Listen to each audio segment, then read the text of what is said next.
Eh hindi naman po kasi talaga ako manghuhulay. Kung ano lang yung sa vision ko, yun lang po talaga ang sasabihin ko sa inyo. Hindi.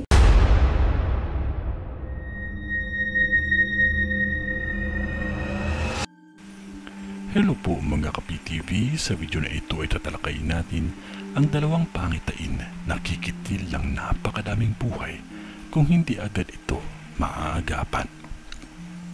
Pero kung ikaw hindi pa nakasubscribe sa aking channel, baka naman.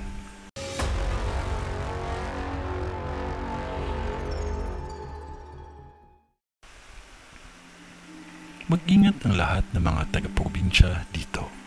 Kasi nakikita ko sa vision ko ang aksidenteng nakakapanlumo pagmasdan. Dalawang aksidente ito. Ang isa may nasawi. Hindi na maiwasan dahil na out balance siya sa pagdadrive. Kumbaga sa bilis ng takbo niya, nahirapan na siya umiwas. Dahil sa nakasalubong niya, kaya dahan-dahan lang siya sa pagmamaneho. Ang isa namang driver, bigla itong inatake. Sumama ang pakiramdam. Kaya mga pasahero, mahalaga na punahin ninyo ang mga driver. Tingnan nyo din habang kayo ay nakasakay. Dahil kung ang driver ang masawi, may madadamay talaga. Kaya lahat maging maingat at huwag makalimot ang manalangin palagi.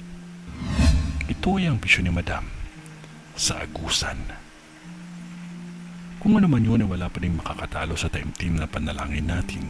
Kaya magtiwala lamang po tayo sa Kanya kasi mahal niya po tayo. Sa ngalan ng Diyos Ama, ng Diyos Anak, at ng Diyos Espiritu Santo. Amen.